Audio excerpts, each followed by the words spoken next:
विच नचावें नचांगे गावांगे, बादशाह जलाले साडे विच आया है। अपने हाथों को उठाओ, थैंक यू जीसस। और खुदा बाप से कहो, परमेश्वर आज इस पवित्र दिन में खुदावन, मैं सिर्फ डालियों के साथ ही नहीं, अपनी जिंदगी के पवित्रताई से, अपनी डेडिकेशन, समर्पण से भी तेरा स्वागत करता हूं। मेरे हृदय में आए, मुझे छुएं। अपने दोनों हाथों को उठाएं और रिसीव करें खुदावंद की ब्लेसिंग्स को।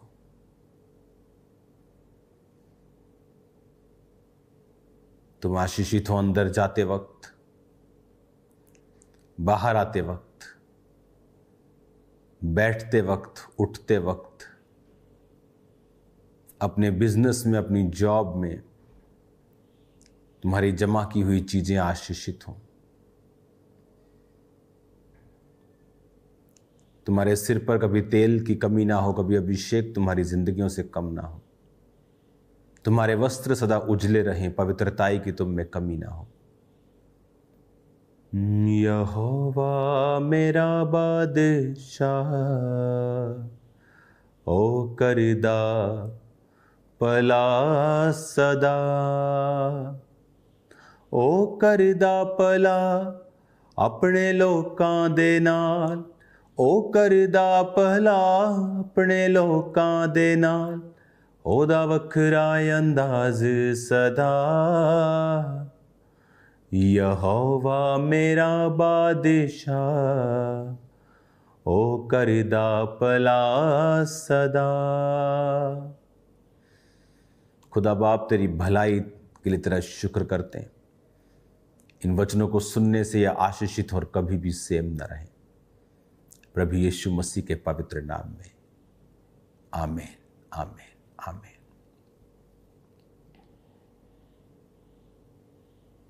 Hallelujah. God bless you all. और मेरा ये वर्ड्स हैं आशीष के कि आज पाम संडे के दिन से खुदावन आपको बरकत दे और वो आपके रास्तों को साफ करे। आज जब मैं वर्ड आपको दे रहा हूं, मेरी प्रार्थना है मेरी स्पिरिट में कि आप इन मीटिंग्स को जब अटेंड कर रहे हैं, इन मीटिंग्स के बाद आप बहुत बड़े बदलाव को देखेंगे, चेंज को देखेंगे, बरकतों को अपनी लाइफ के ऊपर आता हुआ देखेंगे। मेरी प्रार्थना है कि आप फेवर को पाएंगे। इन मीटिंग्स में आप प्रभु के बड़े कामों को देखेंगे अपनी लाइफ में होते हुए। और बहुत से ऐसे प्रभु के बड़े काम होते हैं जो नजर नहीं आते दूसरे को, जो आपकी लाइफ में हो रहा होता है। एक हीलिंग नजर आ जाती, लेकिन कई बार बहुत बड़े बड़े काम आपकी लाइफ में प्रभु करता है जो नजर नहीं आते, लेकिन आप उन्हें होता हुआ देखेंगे। हालेलुया। आज जब हम इस वचन को पढ़ रहे हैं, पाम संडे के वर्ड को, मरकुस 11 उसका 1 आयत, यरूशलेम के निकट जैतून पहाड़ पर बैतफगे और बैतनिया के पास जब वो आए, उन्होंने चेलों को 2 कहकर भेजा, सामने के गांव में जाओ, वहां पहुंचकर एक गधी का बच्चा जिस पर कोई नहीं चढ़ा बंधा हुआ तुम्हें मिलेगा। बाइबल कहती वो लादू के बच्चे पे आया, गधी के बच्चे पर आया। जब राजा लोग घोड़े पर आते थे तो युद्ध की घोषणा करते थे। जब कोई गधी पे आता था, गधे पे आता था, तो उसका मतलब शांति होता था। हम लोग कई बार मजाक में बोलते तू गधा है क्या, और हमें यह नहीं मालूम कि गधा कोई मूर्ख जानवर नहीं है। गधा मूर्ख नहीं है। जिस पांडा को आप पिक्चर्स में हीरो बनता हुआ देखते हो, वो डम मूर्ख जानवरों में आता है। गधा मूर्ख जानवरों में नहीं आता। गधी का जो दूध है वो सबसे महंगा बिकता है अगर आप स्टडी करेंगे तो। हालेलुया। लेकिन ये बड़ा अब्यूज किया हुआ जानवर लगता है। लेकिन ऐसा है नहीं है। बाइबल कहती जब राजा लोग गधी पे आते थे तो इसका मतलब होता था कि ये शांति का लड़ने के लिए नहीं आए। तो परमेश्वर ने गधी के बच्चे को ही क्यों चुना? क्योंकि वो कह रहा था कि तुम जो राजा समझ रहे हो मुझे, क्योंकि वचन कहता है फरीसी इस बात से चिंतित थे कि सारा जगत इसके पीछे हो गया है, जबकि प्रभु को वोट्स लेने से कोई मतलब नहीं था, उसको इस दुनिया का सरकार बदले उसे कोई मतलब नहीं था। बाइबल कहती जब बड़े बड़े मिरेकल्स प्रभु ने किए और बड़े बड़े जब खाना परमेश्वर खिलाते थे हजारों लोगों को 5 रोटियों 2 मछलियों से, 2 बार ऐसा किया, एक बार 5000 को खिलाया, एक बार 4000 को खिलाया, तो वचन कहता है कि उसे राजा बनाने के लिए लोग पकड़ना चाहते थे। जब यीशु मसीह को मालूम होता था कि ये मुझे राजा बनाने के लिए पकड़ना चाहते हैं, क्योंकि उन्हें लगता था कि ये ऐसा जन है जो अपनी प्रजा को खाना दे सकता है, ये ऐसा जन है जो अपने प्रजा को चंगा कर सकता है, ये ऐसा जन है जो अपने प्रजा को खाने का इंतज़ाम कर सकता है, रोटी दे सकता है, ये अपने प्रजा को सुख दे सकता है, मुर्दे जिंदा कर सकता है। There is no one better than him as a king. हम इसे चाहते हैं कि ये राजा बने, लेकिन जब यीशु मसीह को मालूम होता था कि ये मुझे पॉलिटिकली यूज़ करना चाहते हैं, तो वचन कहता है कि वो वहाँ से निकल जाया करते थे और प्रार्थना में पहाड़ों पर चले जाया करते थे। क्योंकि यीशु मसीह का राज, वो कहता मेरा पृथ्वी का नहीं, मेरा स्वर्ग का राज्य है। मैं स्वर्ग के राज्य को पृथ्वी पर स्थापित करने आया हूँ। छोटा करने की कोशिश कर रहे थे परमेश्वर को कि क्रिश्चियन लोग बढ़ जाएंगे, ये अपनी वोट बैंक चाहते हैं। परमेश्वर नहीं चाहता, परमेश्वर नहीं चाहता। बहुत लोग सोचते हैं कि इज़राइल जो हमला करता है फिलिस्तियों के ऊपर, लोग बच्चे वहाँ मरते हैं कि प्रभु की इच्छा है। प्रभु की इच्छा ये नहीं है, प्रभु की इच्छा ये नहीं है। वो नहीं चाहता कोई मरे, शैतान चाहता है। परमेश्वर का वचन कहता है अपने दुश्मनों को माफ़ करना, लो स्पिरिट रखना, दीन स्पिरिट रखना, नुकसान ना पहुंचाने वाली, कबूतर के समान बनना, सांप के समान बनना बचने के लिए, कबूतर के समान बनना हार्मलेस होने के लिए। हालेलुया। तो वचन कहता है कि जब यीशु मसीह आ रहे थे गधी के बच्चे पे, यानी वो शांति का समाचार देने के लिए आ रहे थे। आज आप देखें बहुत से अमीर लोगों के घरों में शांति नहीं, रिचेस्ट लोगों के घरों में शांति नहीं, परिवारों में इतनी उनके भसड़ मची है, खराब हुआ पड़ा सब कुछ। मैं आपको बता नहीं सकता क्या हालत हुई पड़ी है उन लोगों की जो लोगों के लिए आइडल्स हैं। लेकिन अगर आप उनके घरों में एक झलक मारेंगे तो आपके अपने घर आपको ज़्यादा अच्छे लगेंगे। इतना मुश्किल है उनके परिवारों को सरवाइव करना, अंदर इतनी फाइट्स हैं उनके कि वो सिर्फ दुनिया के सामने ही बस सेलिब्रिटी हैं। तो इसका मतलब क्या है? इसका मतलब यह है कि उनकी लाइफ में अगर जीसस नहीं है, पीस नहीं है। वो गधी के बच्चे पे आया कि वो कहता मैं शांति का समाचार देने के लिए आया हूँ। तेरे परिवार में शांति नहीं, मैं तेरे परिवार में शांति को लेके आऊँगा। तेरे बिजनेस में सफलता नहीं, मैं तुझे सफलता दूंगा, मैं शांति दूंगा। हर चीज़ में तेरी ज़िंदगी में शांति होगी, मैं वो शांति तुझे दूंगा। मैं शांति का राजकुमार हूँ। लेकिन आज जब हम डालियों से तो उसका स्वागत करते हैं, लेकिन हमारे हृदय उसका स्वागत करने के लिए तैयार नहीं है। अगर इनमें पाप है, व्यभिचार है, चोरियां हैं, चकारियां हैं, चलाकियां हैं, चुगलियां हैं, निंदाएं हैं, तो आपके हृदय में या तो शैतान रह सकता है या परमेश्वर रह सकता है।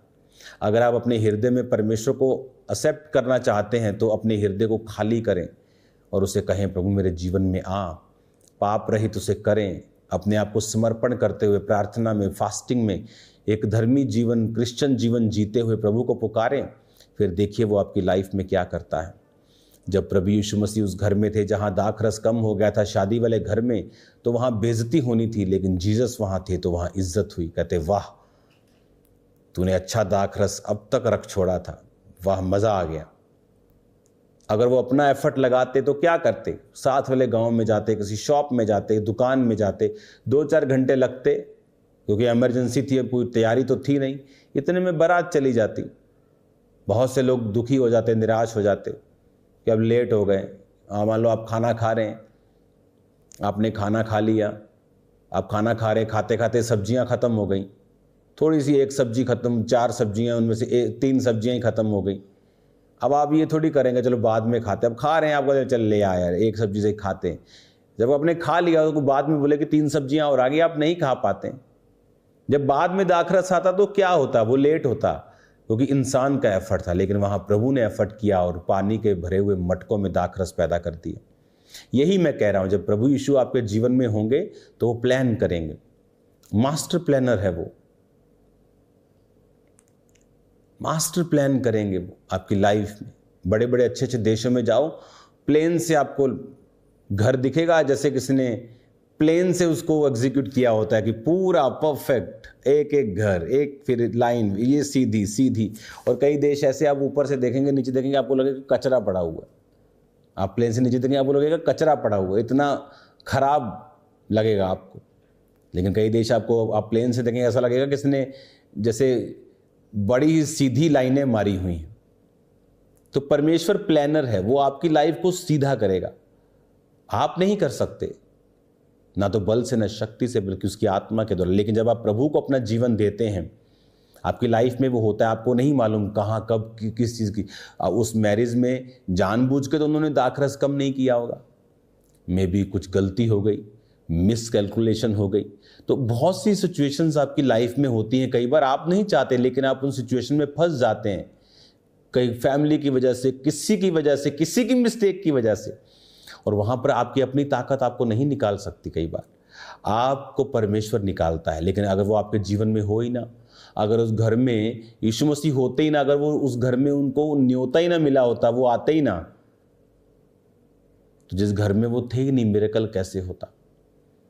आपके हार्ट में वो है कि नहीं, अपना हृदय साफ करके उसे बुलाएं, उसे पुकारें, उसे कहें, प्रभु देख मैंने अपने जीवन में सब छोड़ दिया, ये चोरियां चकारियां पाप व्यभिचार छोड़ दिया, तो मेरे जीवन में आ। जब वो आपके जीवन में रहेगा, फिर वो प्लान करेगा, योजनाएं बनाएगा, आपको अकेला नहीं रहने देगा, प्लान करेगा आपको शर्मिंदगी से बाहर निकालने का, बीमारी से बाहर निकालने का, तकलीफ से बाहर निकालने का, ऊंचाई पे लेके जाने का, मास्टर आपको सक्सेसफुली आपको आगे लेके जाने का, एक्सीलेंट आपको स्पिरिट देकर एक्सीलेंस में वो आपको आगे लेके जाएगा।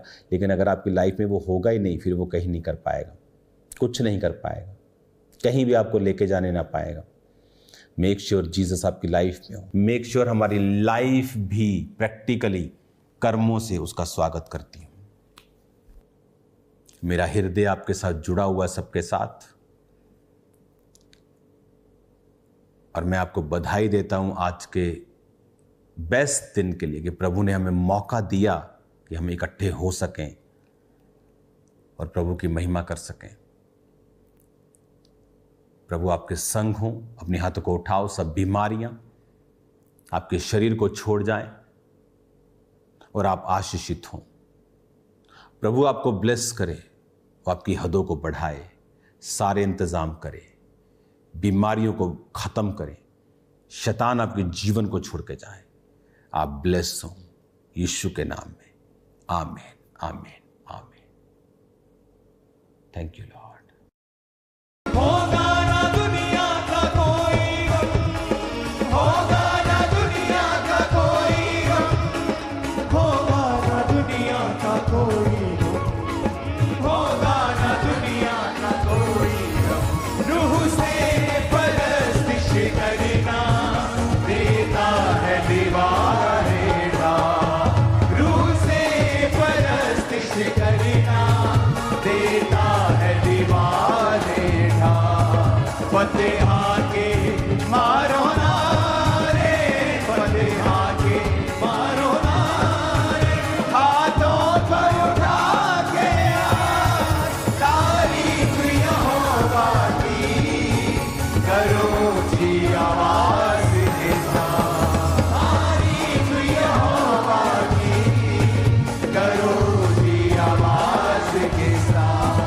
सारी दीवारें ढह जाएंगी। उसने कहा, मैं आपकी लाइफ के ऊपर भविष्यवाणी करता हूं, सारी बीमारियों की दीवारें ढह जाएंगी जब आप यहोवा की प्रस्तुति ऊंची आवाज में करेंगे।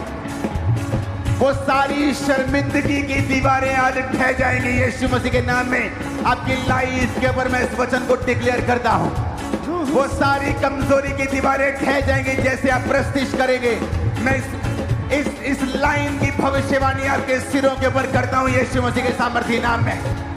आमीन। ऊंचा और ये आशीष हमारी है। करना देता है दीवारे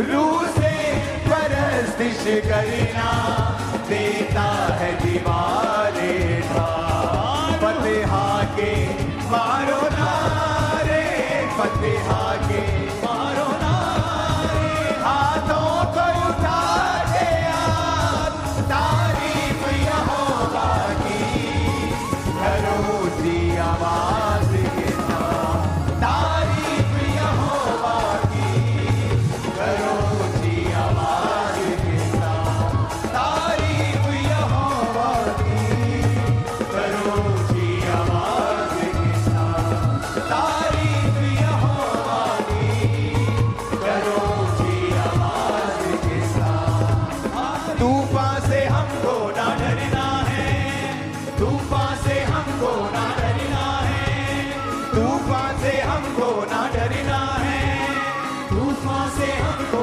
ना डरना है। रूह की मामूली में बढ़ना है, रूह की मामूली से बढ़ना है।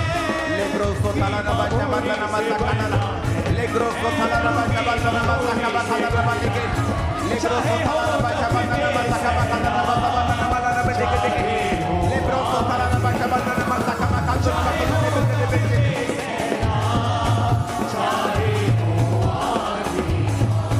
फतेहा के मारो नारे, फतेहा के मारो नारे, हाथों को उठा के तारीफ यहोवा की करो सी आवाज के साथ, तारीफ यहोवा की करो सी आवाज के साथ, तारीफ यहोवा की करो सी आवाज के साथ। इस प्रार्थना को, इस वर्शिप को करते ही शैतान की सारी पकड़ तुम्हारी जिंदगी से छूट जाए और तुम्हारे शरीर शैतान की आत्माओं से आजाद हो जाए और सारे बंधन टूट जाए यीशु मसीह के सामर्थी नाम में, और सब प्रकार के शैतानी बंधन टूट जाए यीशु के नाम में। फतेहा के मारो नारे, फतेहा के मारो नारे, हाथों को उठा के तारीफ यहोवा की करो सी आवाज के साथ, तारीफ यहोवा की करो सी आवाज के साथ, तारीफ यहोवा की करो जी आवाज के साथ, तारीफ यहोवा की करो जी आवाज के साथ। भटकों को रास्ते पे लाना है, भटकों को रास्ते पे लाना है, पैगाम अंजीर सुनाना है, पैगाम अंजीर सुनाना है, पैगाम अंजीर सुनाना है, पैगाम अंजीर सुनाना है। देती राहत दिल को इसमें लिखी हर बात, देती राहत दिल को इसमें लिखी हर बात। जो परमेश्वर ने तुम्हारे लिए एक ग्रेटर लाइफ रखी है, बेस्ट लाइफ रखी है, उसको देखने के लिए मेरी प्रार्थना है तुम सबके स्पिरिचुअल आईज आज परमेश्वर मेरी बात को, मेरी प्रार्थना और मेरी विनती को सुने और तुम्हारी सबकी वो आत्मिक आंखें खुल जाएं आज यीशु मसीह के सामर्थी नाम में। वॉलंटियर से लेके, टीम से लेके, क्वायर से लेके, बिलीवर से लेके, पास्टर से लेके, मेरी प्रार्थना है जो ग्रेटर लाइफ परमेश्वर ने हमारे लिए रखी है और शैतान पाप के पर्दे से हमें छुपा के रखता है, आज मेरी प्रार्थना है कि वो यीशु मसीह के नाम में आपकी स्पिरिचुअल आईज ओपन हो और आप परमेश्वर की दिखाई हुई चीजों को देख सकें इन जीसस नेम। पाप के सारे पर्दे, पाप की सारी रुकावटें, वो उलझाने वाला पाप, वो हर एक वस्तु आपकी जिंदगियों से आज परमेश्वर की ग्रेस की तरह उखाड़ के फेंक दी जाए। हर वो आत्मा जो आपके जीवन में परमेश्वर की ओर से नहीं है, आज आपकी जिंदगी को छोड़ के जाती रहे। By fire, by power, in Jesus name. आमीन। ऊंचा ये बरकत हमारी है चर्च, भूल जाए उसके बरकत हमारी है। मैंने कहा आमीन। ऊंचा